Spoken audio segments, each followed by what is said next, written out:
I used to love the evenings most, that brief hour when the Georgia sun slid down and the porch light took over like a sentinel. It was steady, warm, reassuring. But last Thursday, as I sat with a chipped blue mug of chamomile in my hands, that porch light betrayed me. It blinked twice. Not a power surge, not a storm. Twice exactly the way I had programmed it years ago to warn me, front door tamper detected. I nearly spilled my tea. The house was quiet, except for the faint hum of the refrigerator and the ticking clock above the stove. Matthew was already tucked in upstairs with the kind of heavy sleep only 8-year-olds know. Stephen and Marina had said they'd gone out for a late grocery run, so why had my light blinked? I reached for my phone, hands trembling against the screen, and opened the app I barely used except to turn the thermostat down when my joints ached. There it was. 8 p.m. Voice command registered. What is a power of attorney? Only, the voice profile was Stephen's. My son's baritone, cataloged by the same device he'd set up for me, so I wouldn't feel alone. For a long minute I just stared at that glowing screen, the steam from my tea curling into my glasses. My heart thudded so hard I could hear it in my ears. Why would Stephen ask that, in my living room, when he told me he was running errands? I remembered Marina earlier that evening, sliding her manicured hand across the counter, saying in that smooth voice, "Evelyn, we really ought to get your affairs in order. It's for your protection." She had looked at Stephen, not me, when she said protection. He smiled, but it was the smile of a man playing along, not a man speaking truth. I'd felt the chill then, but I had pushed it down the way mothers do, chalked it up to exhaustion, to imagination. Now the porch light told me otherwise. I set the mug down and moved to the window. Outside, the cul-de-sac lay still. The Johnsons' lab barked once, and then went quiet. A car passed, headlights sweeping across my hedges. Otherwise, nothing. My reflection in the glass looked back at me. A 62-year-old woman who suddenly felt her own house wasn't hers anymore. I whispered aloud, just to hear how it sounded. What is a power of attorney? The words tasted metallic on my tongue. In nursing, we used to say families only brought up that phrase when they were planning for you, not with you. My throat tightened. I thought of the year's double shifts at Grady Hospital, the sweat of my scrubs, the nights I sat in this same armchair waiting for Stephen to come home from band practice.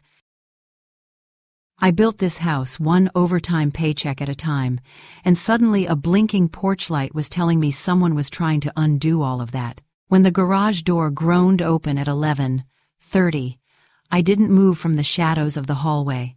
I listened. Keys jangling, bags rustling, Marina's laugh a little too loud, too staged. "Only 2 avocados left, can you believe it?" she said, but her tone wasn't about avocados. Stephen's reply came low, flat. "We'll get her to see reason." Reason. My skin prickled. I stayed silent as they carried bags into the kitchen. The smell of plastic wrap and cilantro filled the air. Marina's heels clicked against the tiles, then stopped. "She doesn't need to know yet," she murmured. I could almost hear Stephen's hesitation, the way he exhaled before answering, "I know. But she'll find out sooner or later." Their footsteps went upstairs, muffled by the carpet. The house creaked back into quiet. I let out the breath I had been holding and pressed my palm flat against the wall, as if the wood and paint could steady me. The porch light outside had stopped blinking, but in my chest, something had just switched on for good. Morning came with the smell of coffee that wasn't mine. Marina had taken to brewing it strong and dark, filling the kitchen before I even shuffled in with my robe tied crooked. The light through the blinds striped the counter where she leaned, scrolling her phone with one hand and stirring her mug with the other. Stephen sat at the table, his shirt untucked, tapping his knee under the wood like a man waiting for news. "Good morning, Evelyn," Marina said without looking up. Her tone was warm, but it held that shine of politeness that has no roots. "I made enough for you too. Colombian roast, you'll like it." I smiled, because I always smile first. Thank you, dear. The mug she slid toward me was heavier than mine, the rim a little chipped. I lifted it, felt the steam against my lip, but set it back down before drinking. Stephen cleared his throat, opened the paper as if he had just thought of it. Mom, Marina and I were talking last night. About, making things easier for you. I folded my hands in my lap. Easier? Yes. Marina set her phone down, screen face down like a secret. Bills, accounts, paperwork, it can be a lot to manage, especially these days. We just want you to feel safe. Protected. There it was again. Protected. The kitchen clock ticked loud, louder than it should have. I thought of the porch light blinking, of the voice log stamped 11. 8 p.m. Stephen's voice asking the question no child asks without reason. I've been managing fine, I said. Of course, Marina replied quickly. Too quickly. She touched Stephen's arm lightly, then leaned forward. But imagine if something sudden happened. You wouldn't want Stephen scrambling, would you? Better to have things in order now. Her words landed soft, but her eyes were sharp. I pretended to study the rim of my mug. What sort of things? Oh, just standard documents, Stephen said. A power of attorney, a healthcare directive. Nothing major. We'd just be authorized to help if something ever came up. He used the word help, but his knee tapped faster under the table, and his hand clenched the paper until it crackled. At that moment, Matthew padded in with his Star Wars pajamas still wrinkled from sleep. He rubbed his eyes and climbed into the chair beside me. Grandma, he said between yawns. Auntie Isla showed me how to stamp papers yesterday. She said it's like magic you press, and it makes it real. Silence swallowed the kitchen. Marina's spoon slipped against the mug, a sharp clink that made Matthew flinch. Sweetheart, she said, too sweet. That was just a game. Adults play games sometimes too. Stephen forced a laugh, shaking his head. Kids and their imagination. But he wouldn't look at me. I stroked Matthew's hair, his curls warm under my palm. That sounds like an important game, I murmured, eyes never leaving Marina's. She held my gaze for half a second before dropping it to her coffee. The smell of toast popped from the toaster. Marina jumped to it like she needed movement. Whole wheat, right? Better for the heart. I nodded, though I wasn't hungry. My phone buzzed on the counter. A text alert from the bank. Unsuccessful sign-in attempt online account. My stomach knotted. I tapped the screen, pretended it was nothing more than a friend's message, and slipped it into my robe pocket. Marina buttered the toast with deliberate strokes. We don't want you burdened, Evelyn. Really. Think of this as us carrying the weight for you. You've carried so much for so long. Her voice dripped with care, but her shoulders were stiff, her jaw tight. She placed the plate in front of me like an offering. The toast was warm, butter melting in yellow rivers, but I tasted only ash. Stephen folded the paper, smoothed it, and finally met my eyes. You trust us, don't you, Mom? That was the unspoken test. Don't you trust your own blood? The question every child knows how to weaponize. I smiled again, soft, the way I used to when Stephen brought home bruises from middle school fights. Of course, I said, voice steady. Then I broke off a corner of toast, chewed, swallowed slowly. Matthew slid his hand into mine under the table, unaware of the storm above his head. His fingers were sticky from jelly, warm and innocent. I squeezed once, just enough for him to feel me there. The clock ticked. The porch light outside was steady, but inside, I knew something in this house had already begun to flicker. The toast turned cold on my plate, but the phone in my pocket stayed warm from my grip. I excused myself before dishes were done, telling Marina I needed to water the azaleas. Outside, the morning air carried the smell of wet grass and distant bacon from a neighbor's skillet. I stood by the porch, heart thudding, scrolling through the alert again. Failed online login attempt 2:03 a.m. Not me. Not at that hour. A second buzz came almost on cue. New mail arriving soon. I had signed up for the USPS Informed delivery months ago after a neighbor warned me about porch pirates. The preview photo showed a long white envelope with a window the kind title companies send. The return address read Heritage Title Services, Atlanta, GA. My mouth went dry. I hadn't called any title service. I slipped back inside. Marina's laughter drifted from the living room, bright but brittle, the sound of someone keeping watch over her own performance. Stephen muttered something low. The TV flickered. I carried my phone up to my bedroom, closing the door soft as a prayer. Sitting at my desk, I remembered the porch lights blink, Stephen's late-night voice in the logs. What is a power of attorney? That question clung to me. My fingers hovered over the phone. Then I dialed the number printed on a flyer pinned to the church bulletin board weeks ago. Atlanta Legal Aid, Senior Hotline. The line clicked, and a woman's voice answered, calm but brisk. Legal Aid, this is Miss Carter. How can I help? I cleared my throat, felt it catch. I think someone's trying to take my house from me, and it might be my own family. She didn't gasp or hesitate, just said gently, tell me what makes you think that. So I told her about the porch light blink, the voice log in Stephen's profile, the bank alert, the mail from Heritage Title. My words trembled but spilled clean. Do you still have access to your bank account? She asked. Yes, for now. Do not share login info with anyone, even family. Second, keep that envelope unopened until you can bring it to us. We'll verify it. Third, do you have anyone pressing you to sign documents? I thought of Marina buttering toast, her hand sliding the plate toward me like a trap disguised as kindness. Yes, I whispered. She exhaled as if confirming a pattern. Okay, here's what we'll do. I'll schedule you for a consult tomorrow morning. Bring every piece of paper they've given you. Bring your phone, we can pull the logs and alerts. Do not confront them yet. Her steadiness felt like a plank thrown across a rushing river. I clung to it. Before hanging up, I asked, How do they usually do it? Her tone hardened, not unkindly. They isolate you, call it protection. They rush you with papers that look official. They prey on your trust. But if you've caught it early, you have power. Power. I let the words sit in my chest like an ember. That afternoon, I heard the garage door again, Stephen home earlier than usual. I stayed upstairs, listening through the floorboards. Marina's voice carried, Did you call Albert back? Stephen muttered, sharp. Not yet.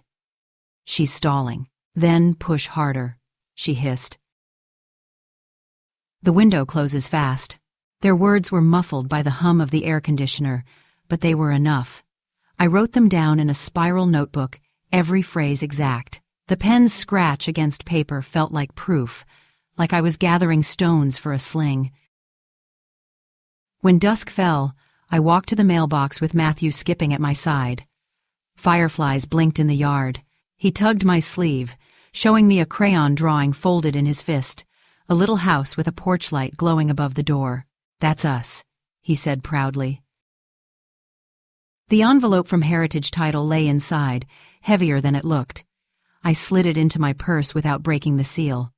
The paper crackled, and for the first time I thought, this isn't just paper. This is someone's plan for my life. The next morning, I sat in the waiting room of the clinic. Fluorescent lights buzzed overhead, and the chairs smelled faintly of disinfectant. A woman with silver braids called my name. She led me into a small office, shelves lined with binders labeled fraud, housing, elder abuse. Let's see what you've got, she said. I placed the envelope on the desk. She slid it open with a practiced flick. The letterhead looked clean, but her eyes narrowed at the fine print. See this? She tapped a line. This isn't from Heritage. It's a preparer using their logo. That's forgery. The floor seemed to tilt under me. So it's real? They really. She held up a hand. It's an attempt, which means we can get ahead of it. We'll put a fraud alert on your deed through the county clerk, and She slid me a brochure. We'll also set up a notary verification. If they try to rush you again, insist it be at a neutral location with a notary of your choosing. We'll be listening. The hum of the fluorescent lights faded into the background as her words sank in. Neutral location, notary, fraud alert, the tools of defense. I left the clinic with the envelope sealed again, my phone buzzing in my purse. Another text alert. Account password reset requested. My pulse spiked, but my hands were steadier now. I had people on my side. Walking back to my car, I glanced at the houses lining the street. Every porch light glowed steady, ordinary. But mine had taught me something. Paper can be forged, trust can be twisted, but vigilance, the simple act of paying attention, can flip the balance. Marina chose her moments carefully. That evening, after dinner, when the dishes still dripped in the rack and Matthew had disappeared upstairs with his Lego set, she leaned on the counter with a glass of red wine. The lamp above her cast a gold circle, leaving her eyes in shadow. "Evelyn," she began, voice velvet soft, "have you thought about just getting a checkup? Nothing scary, just routine. You've seemed a little forgetful lately. We worry." Stephen shifted in his chair, not looking at me, not looking at her. His knee bounced again. That old tell. I wiped the counter slowly with a dish towel. "Forgetful? Everyone gets that way," Marina said quickly, smiling as if it were reassurance. "It's just these forms, finances, medical things, they're complicated. A doctor could help us understand where you're at, make sure everything's in order." I let the towel hang in my hands, damp and cool against my skin. "What kind of doctor?" "Oh, just your regular, maybe a little cognitive screen. You know how Medicare encourages preventative checks?" Her tone had the practiced ease of someone who'd rehearsed the line. Stephen finally spoke, voice low. "It could give us peace of mind, Mom." Peace of mind for them, not for me. I met Marina's gaze and let silence sit between us. She broke first, sipping her wine, the stem trembling slightly. "Think about it," she said, too casually. That night I called the legal aid number again. "Miss," Carter answered with the same calm steel. I told her what Marina had suggested. "Classic tactic," she said flatly. "If they can frame you as incompetent, they don't need your signature. You need documentation official that you are of sound mind. Do it on your terms, with your doctor, not theirs." The next morning, I made the appointment myself. A community clinic, bright walls painted with murals of children flying kites. The waiting room smelled faintly of disinfectant and crayons, the mix of a place that served everyone. The nurse who led me in was younger than my Stephen, soft-spoken. "We'll do some quick memory and orientation tests, Miss Brooks. Standard stuff." I answered every question calmly. The year, the date, the name of the president. I remembered 5 words in order: apple, penny, river, candle, blue, and repeated them back 10 minutes later without hesitation. I drew a clock, numbers neat, hands at 11:10. My handwriting was steady. The nurse smiled as she clipped the papers, sharp as a tack. "I'll have the doctor sign off, and you'll get the report by tomorrow." When I stepped back into the parking lot, the sky was crisp blue, the kind that makes autumn feel like a clean slate. The paper in my purse, an intake form with my name printed, clearly felt like armor. Back home, Marina was waiting at the kitchen island, her perfume sharp like cut flowers. "Did you think more about the checkup?" I set my purse down, letting the papers inside thump just enough to be heard. "Already done," I said. Her smile faltered, then snapped back into place. "Oh? That's good. We just want you healthy." Stephen came in from the garage, sweat on his collar. "What's good?" "Your mom got a checkup," Marina said quickly, all on her own. He froze, then forced a nod. "That's great, Mom." But the muscle in his jaw ticked. Once, twice. I poured myself tea, the sound of water filling the kettle louder than their silence. The doctor said I'm sharp as ever, I added softly. So now there's no need for anyone to worry. Marina lifted her wine again, but her hand shook just enough for a drop to stain the counter. She wiped it furiously with a napkin, smile plastered on like paint over a crack. As I sipped, I remembered something from my nursing days. When patients feared a diagnosis, they often pushed the hardest to control the narrative. Marina wasn't afraid for me. She was afraid of me knowing the truth. The kettle clicked off. Steam rose, curling between us. For the first time, I didn't feel like the vulnerable one in the room. I caught Stephen that night on the back porch, cigarette burning low between his fingers. He thought I'd gone to bed.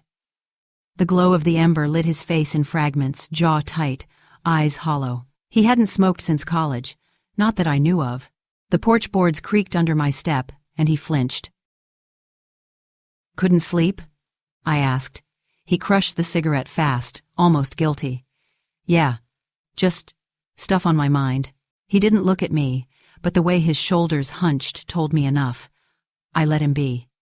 Mothers learn when silence speaks louder than questions. Later, lying awake, I let my mind wander back to the first time Stephen called me crying after his trucking company folded. He'd started it with bravado, Brooks Freight LLC, bought 2 second-hand semis, plastered his name in bold blue letters. I remember the smell of diesel and pride the day he showed me. This is it, Mom, our family's future. But within a year, the engines broke down, contracts slipped through, fuel prices climbed. He maxed credit cards to keep the wheels rolling. By the time he admitted it, the debt had swallowed him whole. Just a setback, he told me over the phone, voice cracking like static. I'll bounce back. I sent him rent money that month, and the month after, and again until Marina came into the picture. Marina, with her polished nails and endless ideas for building a real life together. She convinced him that failure wasn't his fault, that he deserved more, that his mother's crumbs weren't enough to climb out. I could hear it in her voice during dinners, the way she said, "Stephen, you can't keep living like this," while sliding her hand over his. One memory burned clear. They sat at my kitchen table, a stack of envelopes between them. Red letters shouted overdue in block print. The air smelled of old paper and desperation. Marina picked one up, reading aloud in a syrupy voice. Balance due, $14,600. Minimum payment required, $1,200. Stephen rubbed his temples. I can't. Not this month. You can't keep saying that, she snapped softly, as though I wasn't in the room. They don't care about excuses. Her eyes flicked toward me. Your mom's house is worth $500,000, Stephen. $500,000 just sitting there. Do you want to drown in bills while she sips tea in comfort? The sting of her words stayed with me long after. Stephen had shifted uncomfortably, biting his thumbnail, an old habit he'd never beaten. She worked for that house. She raised me there. Marina softened her tone, her hand stroking his arm. And she'll still live there. Just under our names. Think about Matthew. Think about the future. Don't you want him to have a backyard to grow up in? She framed theft as sacrifice, greed as legacy. And Stephen, my boy who once built Lego castles in this very kitchen, nodded slowly, as though hypnotized. Another flashed Stephen in the garage, boxes stacked high with unsold inventory from a failed side hustle. He kicked one, cardboard collapsing, and shouted, I'm tired of losing. His voice cracked. I stood in the doorway, wanting to step forward, to hold him like I used to. But Marina was already there, wrapping her arms around him, whispering, You'll never win while you're chained to her decisions. That her was me. Back in the present, I saw the toll in his face, the dark circles, the restless pacing, the way he avoided mirrors. Shame clung to him like sweat. Yet every time Marina spoke, he quieted, let her words settle over him like commands. One evening, as I pretended to wash dishes, I overheard them at the dining table. Marina's voice was low, urgent. Albert says the clock's ticking. If we don't deliver the original documents by the end of the month, we lose the opportunity. Stephen's reply came raw. I don't like lying to her. You think I like this? Marina's laugh was brittle. I want freedom, Stephen. You want freedom. Don't you? Silence, then the faint scrape of his chair. I can't look her in the eye anymore.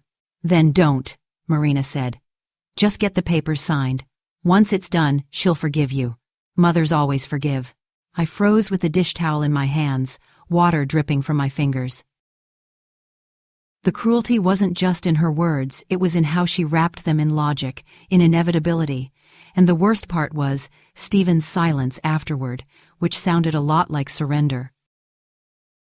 That night, lying in bed, I remembered Stephen at 12, sobbing into my lap because a teacher told him he'd never be good at math. I stroked his hair, whispering, "Don't let anyone tell you what you can't be." He'd lifted his tear-streaked face and said, "I'll make you proud, Mom." Now, decades later, he was letting someone else tell him who to be, and it wasn't me.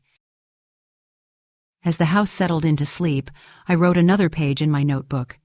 Not just times and dates this time, but memories, debts, the slow erosion of a boy into a man who thought betrayal was survival. Each word hurt, but each word hardened me too, because knowing why he bent didn't excuse that he had. And tomorrow, when they tried again, I would need to be stronger than both of them put together. Saturday morning, Marina swept into the kitchen with a folder under her arm, smile bright as glass. "Evelyn," she said, syrup smooth. "We thought maybe today we could finally handle those papers, get it all squared away."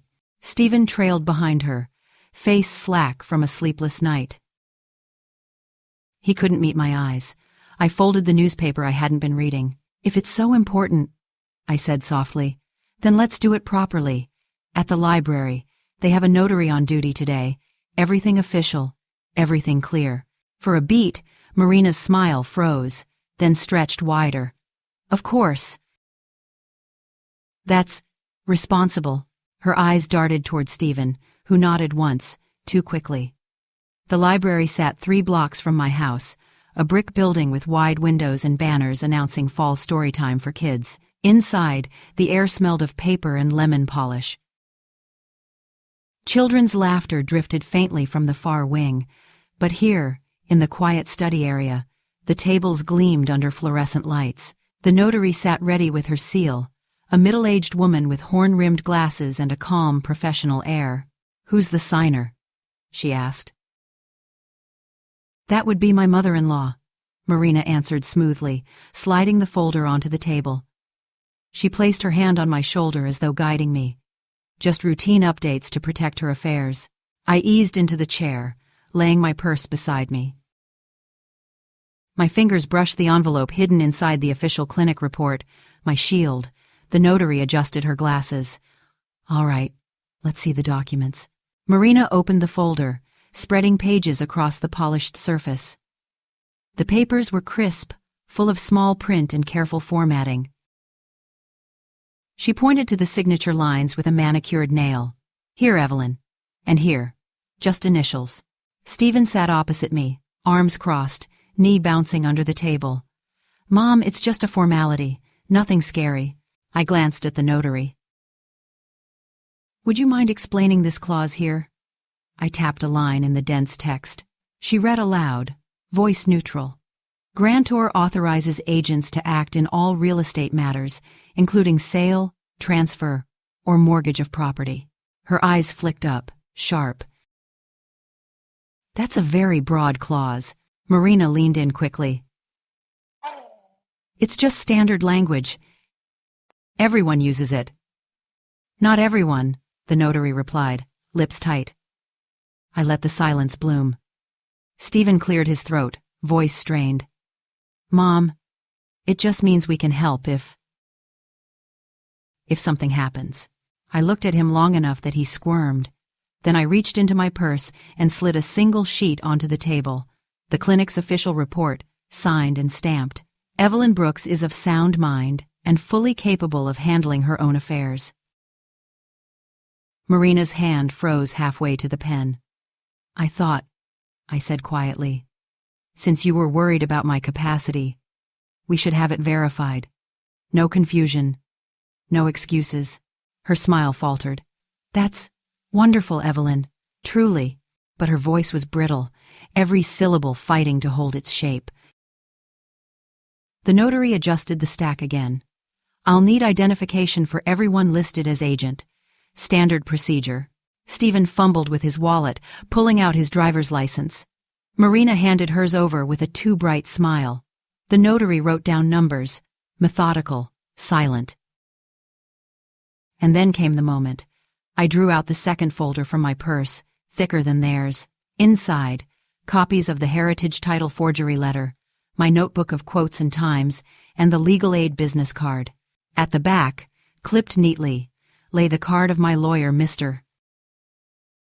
Henderson, who, at that very moment, stepped forward from a nearby table where he'd been pretending to read a newspaper. Good morning, he said evenly. I represent Mrs. Brooks. Stephen's head snapped up. Marina went pale. This is highly irregular, she snapped, voice pitched too high. We were just attempting to execute documents transferring her home without full disclosure. Henderson's tone was calm, surgical. He laid a hand on the papers, flipping through them with a lawyer's practiced eye. These aren't standard forms. They're crafted to strip Mrs. Brooks of her property rights. The notary's brows furrowed. If that's true, I can't notarize these. Marina's smile collapsed into a thin line. Stephen muttered something under his breath, but I caught the words. I told you this was a bad idea. Henderson slid a new set of papers from his briefcase, counter documents prepared by legal aid. Mrs. Brooks has already filed a fraud alert with the county clerk. Any attempt to transfer her deed will trigger review. She's also documented your conversations time-stamped, written in her own hand, corroborated by bank alerts. Stephen's face flushed crimson. Mom, I finally spoke, steady as I hadn't been in weeks. You wanted me to sign away my life in silence. Instead, I'm signing something else, my choice to fight.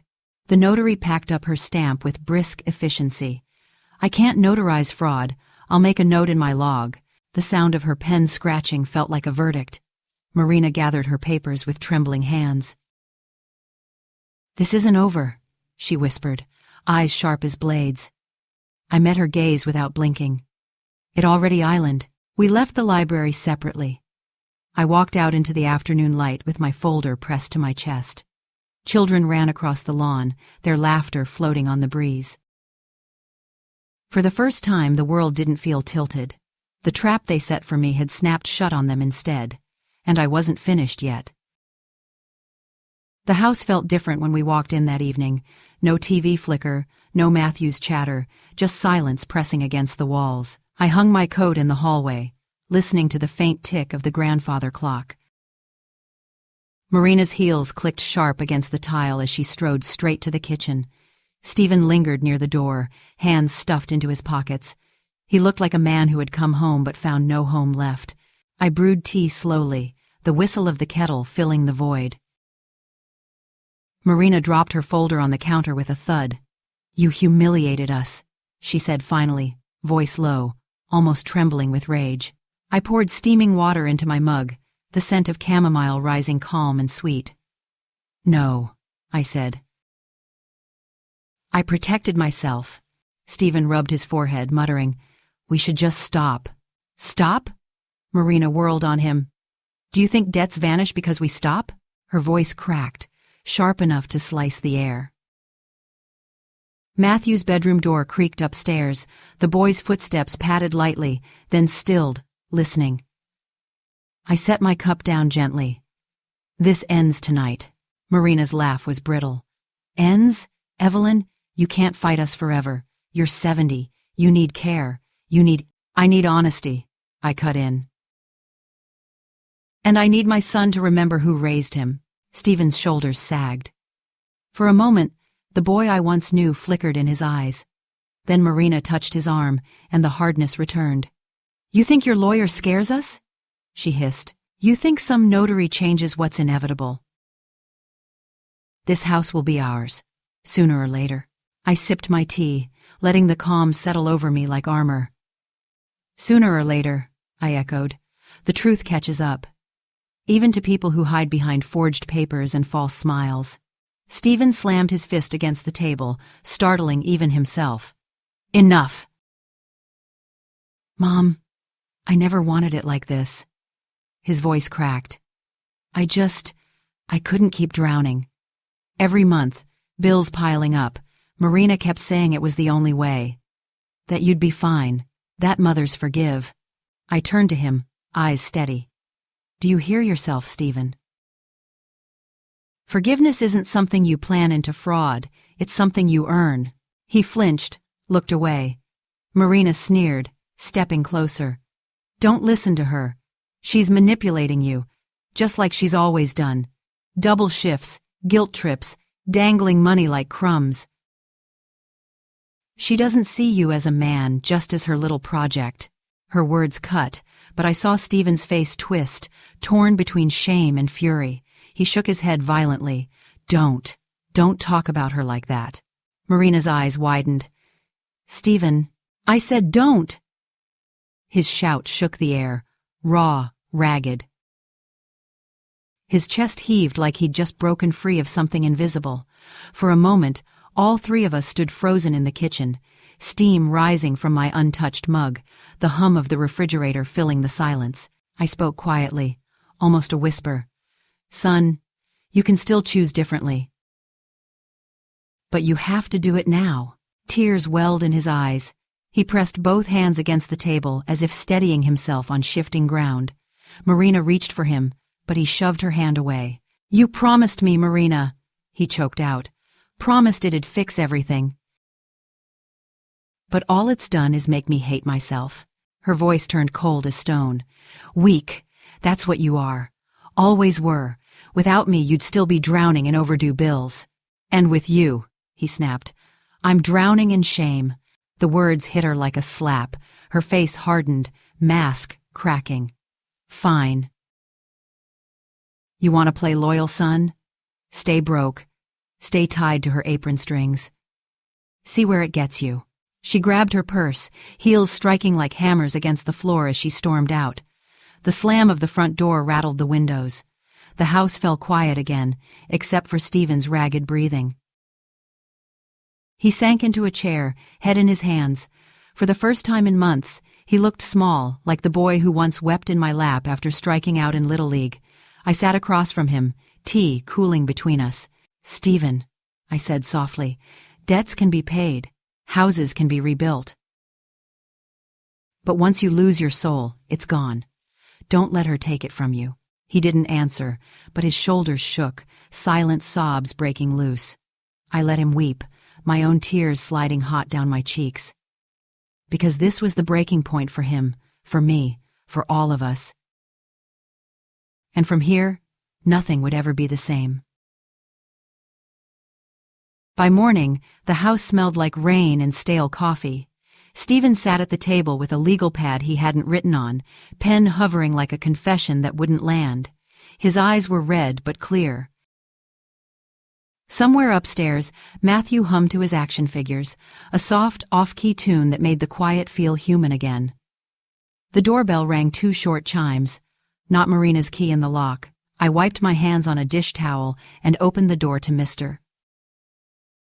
Henderson standing under a silver sky, umbrella collapsing with a snap. Behind him, a second figure lifted a hand in a tentative wave. Isla, hair pinned back, face bare of makeup, shoulders folded in on themselves. "May we come in, Mrs. Brooks?" Henderson asked. I stepped aside. The smell of wet wool and lilac shampoo followed them. Stephen stood when he saw Isla, surprise working through his features like a slow thaw. She didn't hug him. She didn't move closer than the edge of the rug. I couldn't sleep," she said, voice papery. "Marina was on the phone all night. She said you'd ruined everything." Isla swallowed. "She asked me to notarize documents I knew were wrong. I don't want to keep lying. Henderson set his leather folder on the table, precise, orderly. Miss Alvarez has asked for limited immunity in exchange for truthful cooperation, he said, eyes sliding to Stephen, then to me. She's prepared to give a recorded statement about the document prep and the payments made to the preparer. Albert, Stephen said, the name tasting like rust. Albert, Isla echoed, almost a whisper. He promised it was standard. He said the stamp was a formality. Marina said we'd all be secure. Her hands twisted together, knuckles whitening. I thought. She stopped. I didn't think. Rain began tapping the windows. I poured coffee without asking, set a mug in front of Isla. She looked at it like a mercy. Stephen didn't touch his. Henderson clicked his pen. First order, safety. Mrs. Brooks, we filed the fraud alert. County clerk flagged your parcel number. Title company has a note, no transfers without secondary verification. Second order, authority. Will assign durable power of attorney to a neutral fiduciary, not family. You remain in control unless incapacitated. No gray areas. A weight I hadn't known I carried slid off my ribs. I nodded, slow, steady. And the house? A living trust, he said. You as trustee, a successor named again, not family. It forces any future changes to pass through council. He hesitated. If that's what you want. I looked at Stephen. He didn't flinch. Do it, I said. Isla cupped the mug in both hands, eyes shining. I can go to the police station, she said, voice firmer. Tell them about the practice stamps. Show them the messages. He sent me templates. She pressed her lips together. Marina promised me money to cover my rent if I helped. I'm sorry. Stephen's chair scraped the floor. He stood, then sat, then stood again, restless energy without a place to spend it. I'm turning myself in, he said suddenly. The words startled even him. I'll tell them everything. He swallowed. I'll say it was me. No, I said, gently but iron underneath. You won't carry her sins by yourself. Tell the truth. All of it. Let the truth sort who did what. He met my eyes for the first time that morning. Whatever he saw there steadied him. Henderson checked his watch. Detective Morales is expecting us at 10. We'll make statements. Miss Alvarez, you'll go with the assistant DA after intake. Mr. Brooks, we'll begin with counsel present. He slid a page across to me. Before we go, sign here to appoint the fiduciary POA. He tapped the margin. Witness line. I'll notarize with a colleague at the station. Neutral. Clean. I took the pen. The paper fibers rasped faintly under my palm.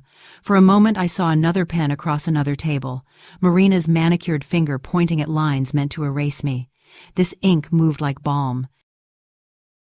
I signed my name the way I taught Stephen to sign his letters even, pressure confident. We drove in 2 cars. The world outside looked scrubbed, rain rinsing dust from hedges and street signs. At the station, fluorescent lights hummed, and everything smelled of paper and aftershave and old coffee. Detective Morales greeted us with the matter-of-fact warmth of someone who has seen worse and expects better. Statements began. Isla spoke first, words halting, then spilling. She pulled up messages, meeting times, template files, a voice note from a number saved as A. She described the practice stamping game she'd shown Matthew, her voice cracking when she reached his name. Morales nodded, jotting notes without interrupting. Stephen followed. He didn't dramatize, didn't defend, didn't reach for clean versions. He described the debts, the late fees, the first time Marina said equity like a magic word, the night he asked a smart speaker a question he wouldn't ask his mother. When he finished, he stared at his hands and said, I'm ashamed. Morales capped her pen, leaned back. Shame is cheaper than restitution, she said, not unkindly. You'll both hear from the DA. She turned to me. Ma'am, would you like to add anything? I slid my notebook across the table, dates, quotes, timestamps. I paid attention, I said simply. I wrote it down. She flipped through, nodding. That's why we can do our jobs. Paperwork multiplied then. Forms for fraud units, consent for record pulls, Henderson's exchange with an assistant DA about charging the preparer, not just the family he'd coaxed to the edge. In a corner office, a notary stamped the fiduciary POA with a firm, final press. The sound of it thunk, lift, thunk felt like doors closing on rooms I no longer had to walk through. By afternoon, we stepped back into air that smelled of wet concrete and something clean underneath. Isla hugged herself against the breeze. I'm going to my sister's old place, she said. Pack what I left. She looked at me, trembling smile small but real. Thank you for the coffee. Tell the truth, I said. Then keep telling it. She nodded, eyes wet, and walked toward a bus stop with a posture that looked almost like relief. At home, I changed the locks. New deadbolts clicked into place with the satisfying finality of a seatbelt. I added Henderson and my neighbor Ruth to the Ring shared users list. A minute later, my phone pinged. Ruth accepted. She texted back a single line. We've got you, honey. Stephen stood on the porch, hands in his pockets, watching the cul-de-sac fill with evening light. The porch light had not yet come on. His voice was small when he spoke. What happens to me now? Consequences, I said. The word was heavy but honest. And work, the kind that pays something back. He nodded. I'll talk to the DA about restitution, counseling, whatever they ask. He swallowed. Can I still come by to see Matthew when it's allowed? You'll see your son, I said. Not alone at first. Not until the court says so. And you won't discuss this in front of him. He deserves a father who tells the truth, not a storyteller who dodges it. I touched the railing. Be that man. He blinked hard, then glanced at the door, at the lamp above it. I used to love that light, he said, a broken smile, tilting one corner of his mouth. It meant you were awake when I got home. It still does, I answered, for the right reasons. He left without asking to come in. I watched him walk down the path, shoulders squared in a way I hadn't seen since he was 17, and determined to make varsity. The sky deepened, clouds lifting off the roofs like steam. I went inside and called the locksmith to confirm the rekey receipt, then called the bank to finalize two-factor authentication on every account. I forwarded the clerk's fraud alert confirmation to Henderson. The small chores of safety clicked into place like beads on a string. At dusk, Ruth knocked with a casserole and a stack of neighborhood watch flyers. We ate at the kitchen island macaroni, steam fogging our glasses, laughter coming easier than I expected. When she left, the house settled. The clock ticked its patient beat. I stepped onto the porch and flipped the switch. The light came on steady, warm, exactly as I remembered. No blink, no warning. Just a circle of gentle gold spilling across the steps. Behind me, the house sighed, the old wood expanding, the refrigerator humming, the ordinary orchestra of a life carried forward. I thought of the clinic report filed, the trust papers drafted, the lock cylinders replaced, the neighbors looped in, the boy upstairs dreaming in a room that still felt safe. Care, I realized, had been the word they used to take from me. Tonight, it was the word I gave myself back. 3 months later, the porch light glowed steady against the November dusk. I stood at the window, watching it cast its familiar circle over the steps, a beacon no longer warning but welcoming. The house smelled of cornbread and chili, the kind of meal that fills walls as much as bellies. In the living room, Ruth arranged folding chairs, while Matthew darted between them, waving paper cups like trophies. Neighbors drifted in with covered dishes, green bean casserole, peach cobbler, a crock pot humming with stew. Laughter rose, mingled with the scrape of chairs, the clink of spoons. I carried out a tray of sweet tea, glasses sweating cold against my palms. Help yourselves, I said, and the room answered with nods and thanks. At the edge of the gathering, Stephen stood with his probation officer close by, a quiet figure in a plain shirt. His eyes found mine once, tentative, like a man approaching a door he isn't sure will open. He didn't try to hug me. Instead, he crouched to meet Matthew, who pressed a crayon drawing into his hands, a house with a porch light glowing gold. Stephen's breath hitched. He touched Matthew's hair lightly. "That's beautiful, buddy." I watched, heart steady. Whatever else had broken, that thread still existed, frayed, but not gone. When Stephen straightened, his gaze held mine. "I'm working, Mom. Warehouse job. Counselor says restitution plan is on track." His voice was quiet, stripped of excuses. "I'm trying," I nodded. "Keep trying. That's the only way forward." It was not forgiveness. Not yet. But it was space. Later, after neighbors left and the dishwasher hummed its steady rhythm, I sat on the porch with Ruth. The air smelled of wood smoke from somewhere down the street. She sipped her tea, leaned back. "Feels different in here," she said. "It is," I replied. I thought of the locks newly installed, the fiduciary POA signed and notarized, the trust documents tucked safe in Henderson's office. Thought of the neighborhood watch chat pinging with Ruth's updates, the ring notifications shared across 3 households. "Safe," I added finally. Matthew pushed open the screen door, blanket trailing behind him. "Grandma, can I sleep on the couch tonight?" "It feels cozy with the light on." I gathered him into my lap, his small body warm against mine. "Of course, baby." The porch light glowed over us, steady, unwavering.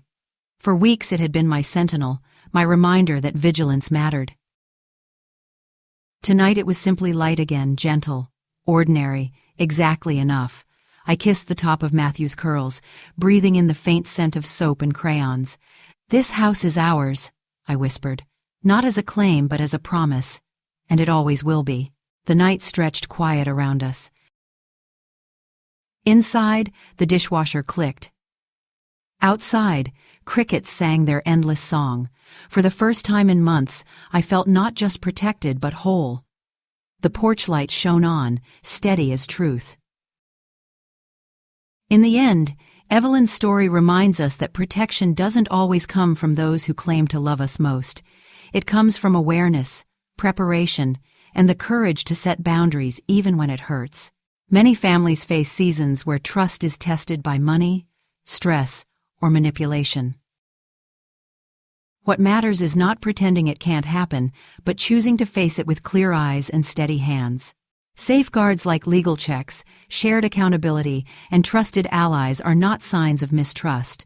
They are gifts we give ourselves and those who will walk behind us. The greatest act of care we can offer is not blind dependence, but thoughtful independence, so that our dignity remains intact and our voices remain our own, no matter what storms rise around us. Evelyn's strength wasn't in fighting alone, but in letting truth, community, and documentation speak when others tried to silence her. If this story moved you, take a moment to reflect. Are your affairs, your boundaries, your safeguards in place? Share your thoughts in the comments below. Your voice might help someone else find the courage to act. And if you felt the weight of Evelyn's journey, please like this video, subscribe for more real-life dramas, and let us know where you're watching from. May your home always feel safe, your light always shine steady, and your heart always rest, knowing you are seen and protected.